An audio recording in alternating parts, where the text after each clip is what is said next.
Hello everyone, AmyR here with Prairie Paper and Ink, and I'm finally getting another card added to my little coffee card series, and I will have links to all the other ones I've done in my blog post because I'm totally sporadic with these.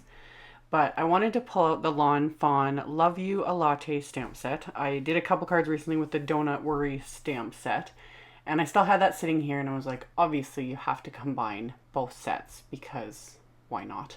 So even though this would technically make a very huge donut in relation to the latte cup, I just thought it was too cute not to use. So I'm using some Canson XL watercolor paper and I have the smooth side facing up. And I traced out the die I'm planning on using to cut this out just to give me an idea of where my edges are going to be. And then I stamped the donut and the latte cup with the VersaFine Onyx Block ink just randomly all across this to create my background. And then on the edges here, I just stamped the cups twice and the donuts twice because those will end up being my little main images. So I just kept it all on one piece just to make my life simpler. And then I used some of the little happy face images from those sets to create little characters of my cups and my donuts. And then to finish off this background, I used two of the little tiny stamps from the Love You a Latte set. I used the little coffee bean, little tiny outline heart.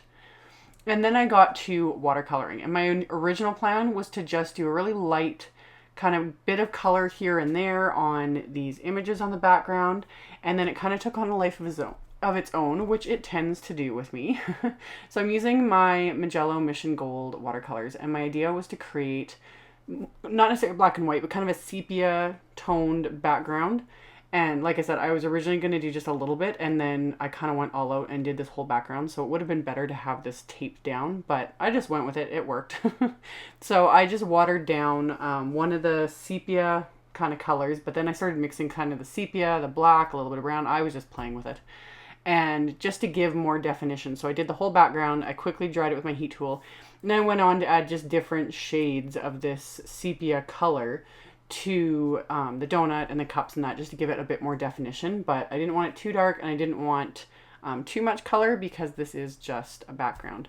So I'm using a silver size 6 brush for this, and not being perfect with it. Even the background, like, I don't mind little bits of watermarks here and there. It doesn't have to be perfect filled in. Like, I'm really starting to embrace this sort of messy look of things. And that blue towel that I'm wiping everything on, I've mentioned this in another recent video. These are just they're called Chucks. They're actually what you use at like the dentist office and things. They're basically like paper towels with a plastic backing. I used to get these when I was an esthetician, so I used to get them from a medical supplier, so I have a lifetime supply of these. But they are fabulous for watercoloring and for when my kids are doing, painting their nails or art projects and that, because the backing keeps it from soaking through and ruining, your work surface, your table, whatever. And I love them for watercoloring because, they can absorb the color and they're not going to soak through and make a mess of anything underneath, which with me happens a lot. I wreck a lot of cardstock and all that sort of thing. So I did all my watercoloring, and the main images I did more like actual different shades of brown. I didn't want them to be sepia because I wanted those to be brighter. And I cut those off because I don't want them to get splattered like I do the rest of the background. I just used the back of one of my acrylic blocks, and I mixed up more of the sepia color, but this time I made it more intense. And then I just flicked my brush against the acrylic block to create my splatter. This makes it a little bit more controlled, but I still make a huge mess. Even with protecting my work surface, I have splatter everywhere. But I enjoy it. It's fun. So once everything was completely dry, I ran this through my machine with the die that I traced originally. And this is the large stitched die from the My Favorite Things Blueprints 24 set. And then there is a circle die in that set that die cuts a circle with a little pierced edge. So I die cut that from some My Favorite Things Grout Gray cardstock. And then I use this banner die, which is again from the same set. And I just die cut a piece of vellum from that. And while I had my machine out, I die cut the donut and the little latte cup with their respective coordinating dies. And these I taped into place with some micropore tape so that those don't move when I run them through my machine. And I end up doing that twice so that all those pieces are die cut.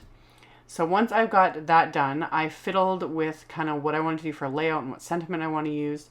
And I decided to use the thanks sentiment from the Love You a Latte set. And I treated my Grout Gray die cut there with some anti-static powder. And then I'm stamping the sentiment with Simon Says clear embossing ink. I stamped it right along the top there. And then I'm going to emboss this with Wow's metallic gold rich pale embossing powder. And oh my goodness, I bought this because Christina Warner goes on about it and says like it's one of her favorites. So I caved, of course, and bought it. So glad I did. Really, you shouldn't question when someone like her says it's a favorite, it's absolutely fabulous. Just order it. I put off ordering it for the longest time, and now it's like, ooh, I want to emboss all the things with this emboss powder. It's just gorgeous. I love it. Love it. So I embossed the sentiment with that, and I literally was like, oh, I should have embossed all the images with this embossing powder. But just the sentiment got embossed, and then I popped that die cut circle up with some foam tape, and then I applied adhesive behind the vellum behind that circle so that there's no adhesive sticking out anywhere else.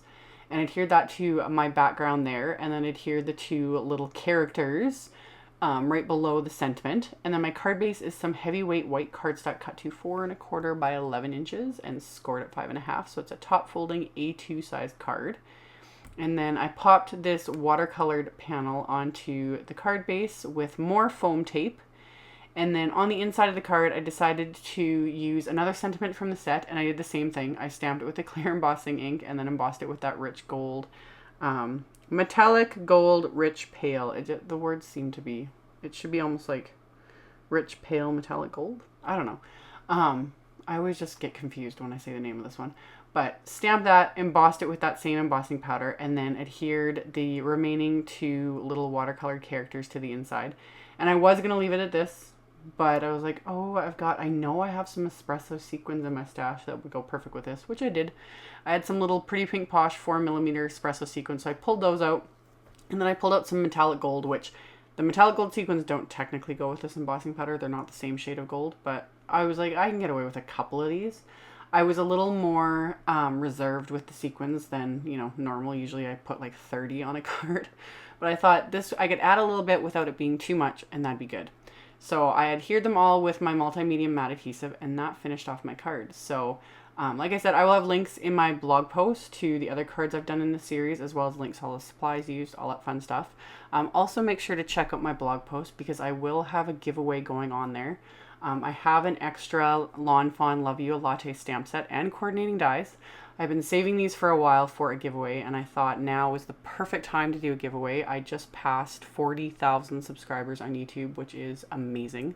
So thank you all so much for subscribing and the support and the comments and the thumbs up and the likes, all of that. I don't even have words for how amazing that is. So thank you all so much. This is one small way to give back. So check out my blog post, which will be linked directly below for the info on the giveaway. And thank you all so much for watching, and I will see you all very, very soon in another video. Bye.